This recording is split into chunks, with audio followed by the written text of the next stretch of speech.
En cinquième place, un mal pour un bien. Ouais, premier matin. Encore là, je visais un gros buck. J'avais pas promis, par exemple.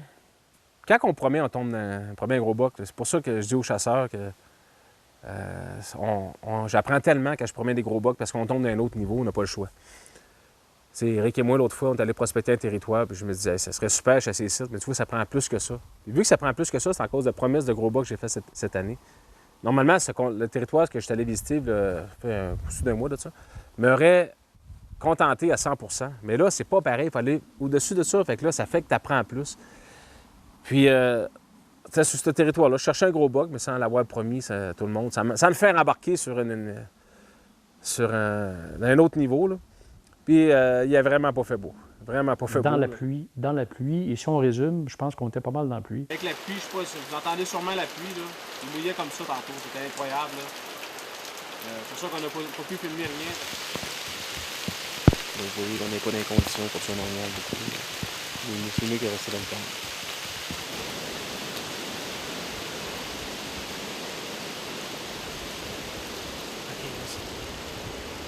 Le premier matin, Eric essaye mon arc. Il avait déjà tiré avec, mais là, je veux le mettre à l'aise. J'ajustais la caméra. Maintenant, c'est Eric qui m'en montre là-dessus. Là. Il tire ça, mais il fait un dry shot. Je ne sais pas ce qui s'est passé. Il a eu une crampe au cerveau, je ne sais pas. Là. Casse mon arc. J'ai tiré une flèche avec, pareil, mais elle était vraiment raide, elle n'avait aucune relâche. Je ne le tirerai pas plus, ça va me péter dans la face. Je me souviens très bien, le premier matin, d'avoir pris l'arc à Michel, pendant que Michel ajustait je ne sais pas trop quoi. Là, moi, je prends l'arc pour me pratiquer avec mon déclencheur et j'étire son arc. Et comme je viens pour ramener ça, je l'échappe. Toum, pète l'arc à Michel. Ça, c'était une de mes grosses erreurs. Là, j'ai fait 2-3 grosses erreurs en tout cas, sur plusieurs saisons de chasse, mais ça, c'en était une bonne. Là. Mon oncle est venu sur l'heure du midi avec mon père, un addon, il me passe son arc. Je tire avec, mais c'est pas mon arc. Pas regardé dans l'œilleton quand j'ai tiré. Et on a tiré la 9e journée d'un buck qui est arrivé de travers d'une talle de branche. On l'a tiré dans panse. Ce buck-là, il est arrivé, tout m'en souvenir, il est arrivé en courant, puis il a passé à côté de moi, bien proche. Là. Le bon côté à ça, c'est que, je vous jure, on n'a pas... J'ai tiré l'orignal, on s'en va direct au chemin, encore. C'est la chasse d'avant ou l'autre. 2 semaines avant, il y a un chasseur qui m'avait parlé d'Yves Martineau. Je savais qu'il y avait des constructeurs de chiens de sang, il y avait eu un article dans Menture Chasse-Pêche là-dessus, dans le temps. Puis, ouais. Là, j'ai connu Yves Martineau. Et je vous jure qu'il n'y a personne dans le monde de la chasse au Québec qui m'a impressionné comme ça. Ceux qui le connaissent, ils savent de quoi je parle. Ceux qui ne le connaissent pas, vous n'avez aucune idée. Aucune idée comment est-ce que ce gars-là est un vrai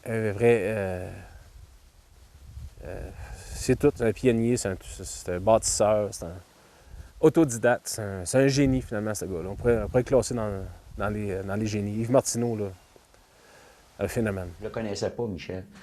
C'est... On part avec GPS en plein bois. Moi puis mon chien, puis on décolle, puis je suis Michel. 1 kilomètre de temps à travers le bois. Puis il arrête d'un coup sec, puis il m'avait dit qu'il faisait des films de chasse, puis qu'il avait filmé sa scène. Il dit, c'est titre, M. Martineau, que j'ai tiré ça. Moi, je regarde partout, j'ai dit, jusqu'à aller ta cache. Bien, il dit, j'ai pas de cache. J'ai dit, là, on est en plein bois, pas de bûcher, pas de swamp, il n'y a rien. À travers le bois, 1 kilomètre. J'ai dit, explique-moi pourquoi tu es venu faire un film de chasse ici. Ah, il dit, tu me connais pas, hein? J'ai dit, non. Ben, il dit, quand on va sortir, je dis, je vais te donner un de mes DVD, tu regarderas ça puis tu vas comprendre. Il m'en a pas dit plus. C'est comme ça que j'ai connu Michel. C'est bon. Puis tu avais trouvé cet orignal-là? Oui, j'avais trouvé son orignal. Let's go. Dernier soir. Le moment de vérité. Un gros buck ici.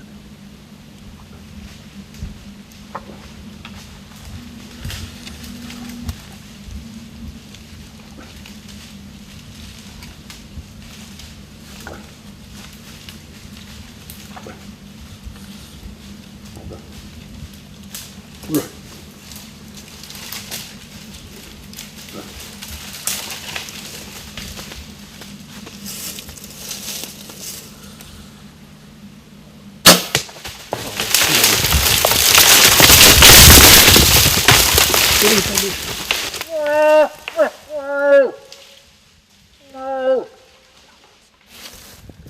marche pas de pantoute, là. J'ai peut-être pas regardé dans mon œilleton. C'est peut-être ça le problème. Pour moi, c'est ça. Pour ça, ça a tassé plus à droite. OK, on a tiré l'orignal à 5 heures. Comme vous avez vu, on a dit. Il est maintenant 5 heures du matin. On l'a trouvé, je l'ai même pas vu. Vous l'avez dit qu'on allait le trouver. Regardez qui l'a trouvé ici. Mon petit ami. J'ai appelé le meilleur chien pisteur au Québec, M. Yves Martineau. Mettez-en pas trop. Un gros On va merci. mettre le chien à terre parce que la récompense du chien, c'est de mordre dans la bête. Puis ça, il l'a pas fait encore.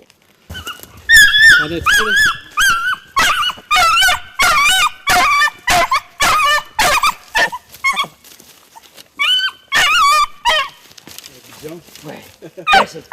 Ouais, Nathalie. Bon chien. Ouais, bon chien. Ouais, bon chien. À la position numéro 4, une promesse d'un gros mâle. Écoute, j'arrive dans le Grand Nord. J'ai Steve avec moi comme caméraman, Steve Fraser. Première journée. Non, j'ai arrivé la veille, c'est vrai, mais on n'a pas chassé. Je me suis installé, j'ai monté la tente, tout. Puis le lendemain, ça a fini là. C'était une maudite belle chasse. Il faisait beau, je vais arrêter de me déplacer. Je fais ça à la corne le plus fort que je pouvais. Pour une fois, dans le Grand Nord, il faisait beau, là. Puis il avait brûlé l'autre bord. Je me disais, ça serait donc beau voir des palettes apparaître. Puis là, ceux qui ont déjà été là, l'horizon est loin. Il y avait des nuages presque toute la journée ou toute la journée. Mais les nuages, on les voit au loin, puis souvent, il y a une trouée, là, le soleil descend, puis il passe entre les nuages et la terre, finalement. Puis souvent, dans le Grand Nord, même s'il n'y a pas eu de soleil de la journée, dans la dernière demi-heure, le soleil apparaît parce qu'il va au bout des nuages, puis il éclaire. Je vois ça de le brûler, les palettes dans le soleil. Un peu plus serré, Steve, il filmait, il venait juste d'arrêter la caméra. Même c'est moi qui ai dit, économise les batteries. Ça faisait comme 20 minutes qu'il me filmait en train de décoller. Un peu plus, on le pognait là, live, le temps de la redécoller, on a manqué de peu. Puis il est à peu près à 700-800 mètres peut-être. Ça lui a pris 15 minutes de tout faire ça pour venir sur le col. Ça faisait combien de temps qu'il marchait vers moi? Il a fait au-dessus d'un kilomètre, c'est sûr, peut-être 2 kilomètres. C'est ça que je dis le pouvoir d'un ratio balancé. Ailleurs au Québec, on ne voit pas ça. Là. Ici, dans le Bas-Saint-Laurent, je ne ferais jamais. À l'automne, il peut y avoir un orignal en dedans de 2 km de moi. Je ne le ferais jamais venir à moi. On n'a pas un ratio pour ça. La compétition n'est pas si forte. Il y a plus d'orignaux, le ratio est débalancé. Puis même s'il voudrait venir sur mon col, il ne fera pas 2 km à moi. Il va se faire tirer par un autre chasseur entre les deux. Fait que c'est ça la force. Oui, il y a beaucoup moins d'orignaux là-bas, mais finalement, on a le même nombre de bocs, de gros mâles, parce qu'on a un ratio plus balancé. Oui, il y a moins d'orignaux, mais le ratio est plus balancé. Fait qu'on a même le même nombre de gros bocs, puis zéro chasseur. C'était vraiment tout qu'un trip de faire cette chasse-là dans le Grand Nord. C'est des chasses comme, type à l'américaine qu'on voit en Alaska, ces places-là, mais il est possible de vivre au Québec, mais il faut être prêt à payer le prix parce que c'est très dur d'aller chasser là. Dans des tentes, pas de chemin, tout le temps marcher dans les broussailles. Des tentes, c'est le fun quand il fait beau, mais quand il se met à pleuvoir, puis pleuvoir, puis pleuvoir, puis venter, puis pleuvoir, puis venter pendant 4, 5, 6 jours, ça devient un petit peu plus intense. Il faut vraiment avoir le désir de tuer un orignal, de réussir, pour pas que ces facteurs négatifs-là affectent le fait qu'on veut récolter finalement. Vers la droite, je me dis, à la première chance, je le tire.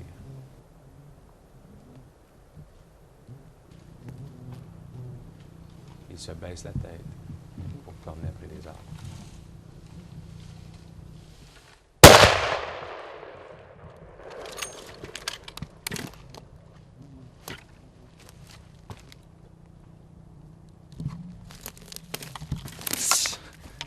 Yes! Yes! T'as-tu filmé un peu? Je sais que c'est pas évident, là. Regarde, j'avais dit au monde, là. Première shot sûr, je le tire. La vidéo, là.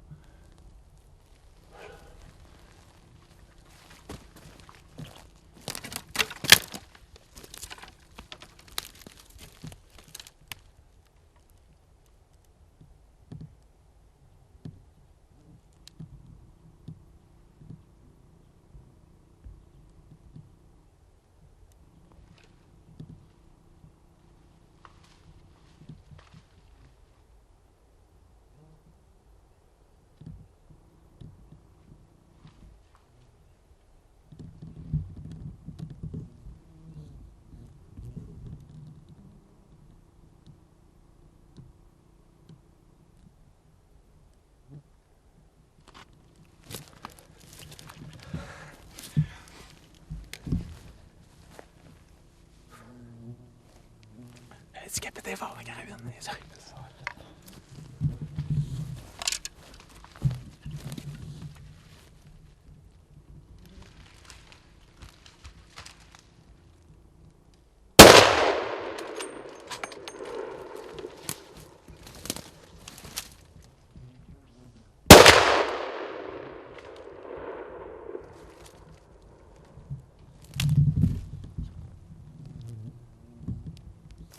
Oh, que c'est le plus beau moment de la chasse. Oh, il est beau. Un bas quelle palette. En troisième place, une chasse rocambolesque. Ouais, dans le nord du Québec, on voit un orignal. Nicole voit un orignal, une femelle au loin. Pas capable de tirer, pas capable d'aller vers. On savait qu'il y avait un boc. Pas capable d'aller là, il y a un lac. 3 km à marcher pour aller chercher l'argot. Ça marche. On est environ ici, de tout marcher ça. Quand on est ici comme ça, pour aller chercher l'argot qui était environ. Une fois rendu à l'argot, je me suis dit, ça va être moins long d'arriver comme ça ici, de me jeter dans le lac.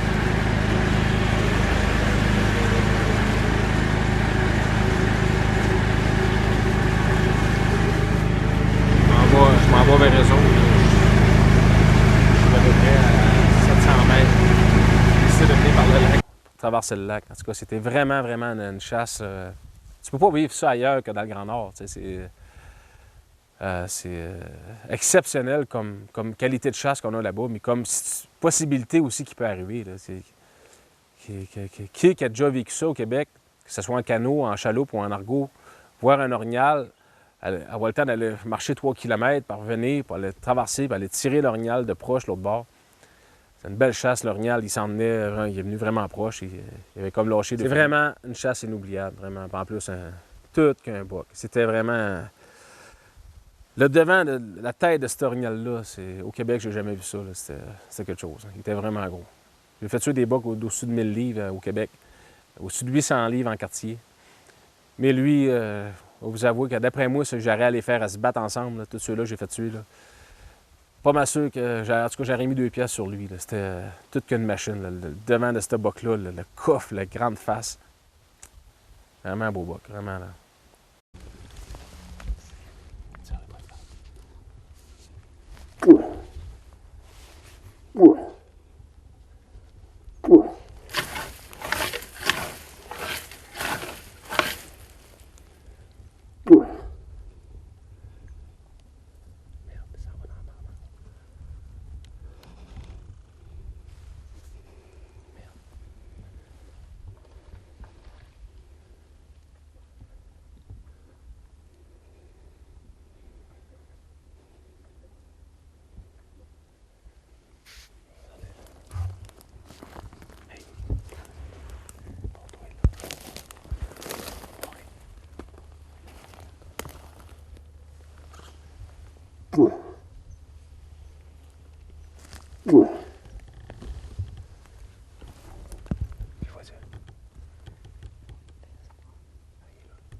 il vient de tomber. Méchante histoire de fou, c'est ça, par exemple. C'est une souvenir de cette chasse-là pour le reste. Ça, c'est mon genre de panard. Oh, ça, j'aime ça. T'as bouffé? Hein? T'as bouffé? Non, il est mort, il est mort. C'est sûr. On va essayer d'élever le panard. Ici, c'est gros, je pensais.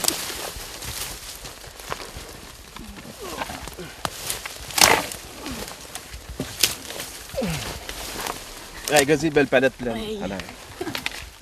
Je sais pas si vous voyez la grosseur de la tête, là. Ah, il est vraiment gros.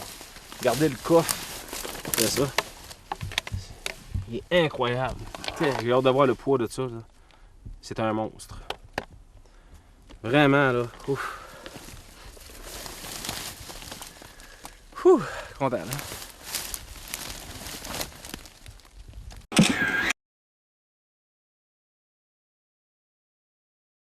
En deuxième place, Totale Déception. On a dit que ce classement-là était fait avec qualité du vidéo, qualité de point de vue apprentissage qu'il y a, coefficient de difficulté, et comment j'en ai entendu parler de cette chasse-là.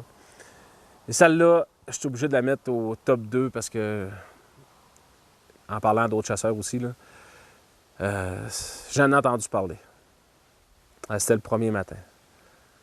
Ça, là, c'est d'entendre les palettes se frotter après les arbres. Là. C'est de quoi que, dans les types de territoires que je chasse, là, que tu n'entends pas souvent. Tu n'entends pas souvent dans une carrière de guide. Là.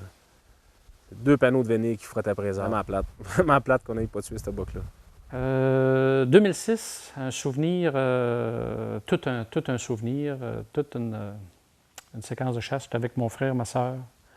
On payait une chasse à mon père, finalement, parce que mon père vieillissait et tout ça, mais il y avait de la misère à boire aussi. C'était fait opérer pour des cataractes. En tout cas, moi et mon frère, ma soeur, Michel, Steve Michaud, qui c'est qu'il y avait là? Je pense qu'on était 6 en arrière de ça. On s'en allait dans le chemin. On collait, puis Michel collait, puis à un moment donné, on a une de ses réponses, là, d'une corne, là, c'était lourd, là, c'était long. Là, on savait qu'on avait affaire à un monstre. Là, ça n'avait aucun bon sens. Et là, on prépare mon père un peu avec un trépied, chose qu'on n'aurait pas dû faire, mais en tout cas, c'est pas grave. Et puis là, j'en vois encore les têtes à la queue leu-leu, tout le monde est caché, puis on a hâte. Michel il est dans le bois, puis il cale, puis il essaie de faire sortir cette ornière-là. Et à un moment donné, ça sort de travers le chemin, ça, cette affaire-là, ça. Et puis là, mon père, écoute, ça se pouvait pas. Là, je voyais ça, là, il était à côté dessus, puis ça branlait un peu là, puis en regardant en arrière, voir si moi je filmais. Un affaire qu'on voit pas souvent, là, qui n'est pas habitué. Et mon père, il est à côté sur le trépied, puis il en regarde en arrière pour voir s'il pouvait tirer ou pas. Puis là, ça bougeait, là, là. Le bas qui est de travers. On aurait dit un gros pick-up de travers dans le chemin noir. Là. C'était pas tellement loin en plus. Là. C'était, tu sais, qu'un ornial veut se faire tirer. Là. C'était. C'est un des plus gros racks que moi, j'ai pas vu. Là. Et puis que mon père en tout cas, à un moment donné, il tire ça d'une patte en avant, l'autre bord. Mais on ne savait pas sur le coup, nous autres. Là, fait que cet ornial est parti là-dessus, à Belle-Peur. On a cherché cet ornial-là comme jamais. On a quadrillé le secteur. Et puis, pour s'apercevoir après que sur le vidéo, c'était une patte d'en bas. Cet ornial-là n'est pas mort, mais une vraie déception. Ça arrive. Hein, c'est pas tout être beau, là, mais ça en était une vraie. Mais belle histoire de famille. Notre chasseur s'est pratiqué. Heureusement, on a réussi à battre un orignal femelle à la dernière journée de la chasse. Et en première place du top 40 des scènes de chasse tournées par Michel Breton. J'avais promis un gros boc à tout le monde pour mettre le monde en confiance. La principale raison, c'était pour ça. Que le monde ait confiance à mes techniques, voyant que si j'étais capable de faire ça, il allait au moins essayer ces techniques-là. Quand il venait, il payait pour venir suivre la formation, au moins essayer la technique. Quand même, on a tué le mercredi matin. Là, ça n'a pas tombé dans la boîte du camion rapidement comme ça. Là. On a tué un orignal le premier matin qu'on a changé de caméra, comme on disait tantôt. Caméra pour l'arc. Mais non seulement c'était une chasse, coefficient de difficulté le plus dur à l'arc, c'est territoire public. Il y a du monde qui chasse là, Ça fait 30 ans qu'ils sont là, qu'ils n'ont jamais vu de boc de même. Ça, je vous le dis, il n'y a pas un grand chasseur. Là. Informez-vous, vous allez voir. Puis moi, je m'en vais là pour mettre un gros boc à l'arc. Puis non seulement on a accompli la promesse, Éric et moi, mais aussi ça a été le plus beau vidéo qu'on a jamais fait. Dans la montagne, dans la brume. Il y avait de la brume, on était au travers de la grosse érable. On s'en allait là-dedans, là, c'était féerique. C'était tellement beau. Et puis, je vais toujours m'en souvenir, parce que lorsqu'on a entendu la réponse, après ça, ce gros boc-là, il est arrivé. Vraiment, mais on dirait que tout était au slow. L'orignal qui avance, il va-tu faire le pas, il le fera-tu pas? J'avais pilé, j'avais de l'urine dans une bouteille d'eau. J'avais vidé l'urine, puis en mettant ma flèche, j'ai pilé sa bouteille d'urine. Ça fait clac, clac. On a coupé ça au montage, ça, là, mais ça aurait pu breaker l'orignal, mais il était bien accroché. Il était encore assez loin, par contre. Je vais toujours me souvenir, Michel, il s'est à côté, il s'est rapproché après l'arbre. Moi, j'étais pogné entre l'arbre, puis Michel pour essayer de filmer ça. J'entendais la respiration de Michel à force qu'il était, qu'il était crinqué. On était vraiment ses nerfs. Écoute, Michel a étendu de la pisse. On a même pilé sur la bouteille de pisse. Ça a fait du bruit. Le boc, ça ne l'a pas dérangé pantoute. Il était crinqué raide. La scène était... On aurait dit que tout était au slow, à force que c'était féerique. Un matin de brume comme ça, les couleurs, tout ça, c'était beau. Ce boc-là, il est parti, il est tombé d'un top plus loin. Et quand on a mis la main là-dessus, wow! La promesse est accomplie, mais la scène était vraiment belle. Fait que ça, c'était de toute beauté. On en parle encore. Ça fait plus que 10 ans de ça. C'est un moment inoubliable dans ma carrière de guide et chasseur, ça, c'est sûr. C'est comme si je serais joueur de hockey, j'avais gagné la Coupe Stanley. J'avais compté le but gagnant en prolongation dans le 7e match. C'était, sans aucun doute, une des plus belles journées de ma vie, ça c'est sûr. Troisième jour de chasse, il vient de finir. Il vient juste d'arriver. Il est quand même... quoi, il est 9h? Il est 9h15, puis on n'a pas mangé, puis on a fait. Ça fait, sans exagérer, sans mentir, 2 jours qu'on n'a pas vu une piste fraîche. Puis je parle de piste fraîche, puis des pistes, des vieilles, on n'a pas vu beaucoup. Peut-être même 3-4 dans le bas, là-bas. Là, je suis généreux, 3-4. Bon, on a vu une, il y avait un boc dedans. Il est mort samedi matin. La seule piste fraîche qu'on a vue, c'est le bois qu'on a. C'est sûr qu'on ne lâchera pas le bois, on n'a pas le choix, il y a du monde là-bas. Il faut toujours parler dans le bois.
C'est pas fait des humains.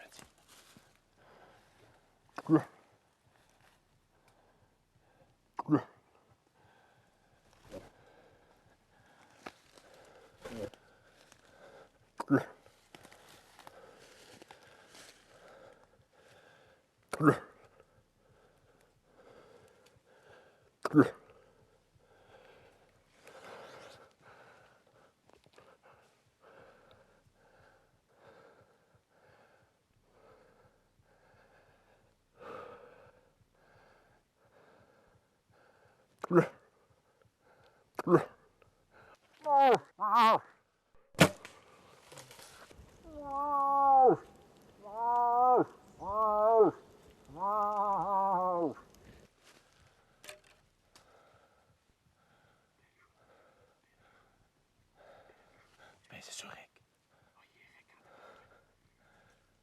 Chut, chut, chut. Chut, chut.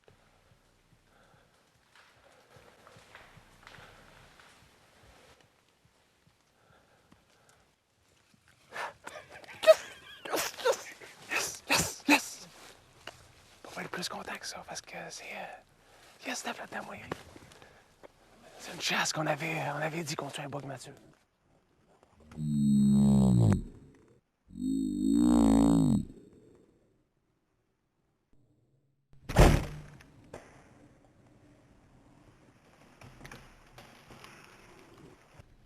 Il est là, Eric, il est là. Regardez les palettes. Regardez les palettes.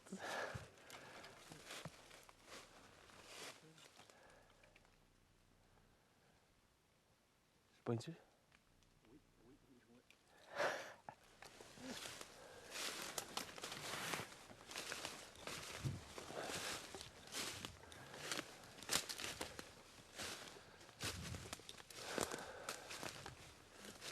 Ah, puis c'est à 45 pouces, c'est pour ça.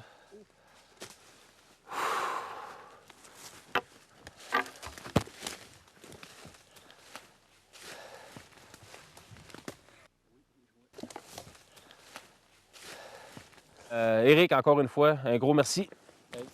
Merci pour tout. Puis à la prochaine, on ne sait jamais. Je te demandais qu'est-ce que tu souhaiterais à Michel si tu pouvais lui faire un souhait. Qu'est-ce que tu souhaites pour le futur? Bien, qu'il continue à s'amuser dans ce qu'il fait parce qu'il est passionné. Puis ça, c'est vraiment, peu importe ce qu'on fait. Moi, je l'ai fait en médecine vétérinaire. Lui, il le fait comme autour de l'orignal puis de la chasse à l'orignal. Ils peuvent continuer à, j'appelle quasiment ça, pratiquer son art, là, parce que je pense qu'il a mis plusieurs années là-dedans, puis peut-être qu'il y a un petit peu plus de reconnaissance du monde, parce que je pense qu'il a donné quand même beaucoup. Je trouve que c'est assez avant-gardiste, si tu veux, sa technique qu'il a amenée.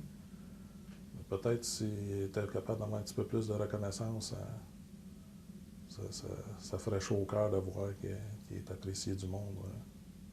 C'est un gars intègre, en tout cas. C'est un gars intègre, c'est un gars qui a ses valeurs, puis qui y tient, puis qui défend. Ouais. Il va défendre sa patrie, je pense. Ouais. C'est un être spécial. Pour moi, en tout cas. Puis c'est plus qu'un guide, c'est devenu un ami? Ah, ben oui, c'est devenu un copain. J'aurais tendance à penser que c'est devenu un copain après, en 2007, l'histoire du gros boc, puis que j'ai pas voulu tirer, puis j'ai attendu Michel pour le faire. Je sais pas, il y a comme un déclic qui s'est fait là, puis après ça, on s'est jamais quitté. Là.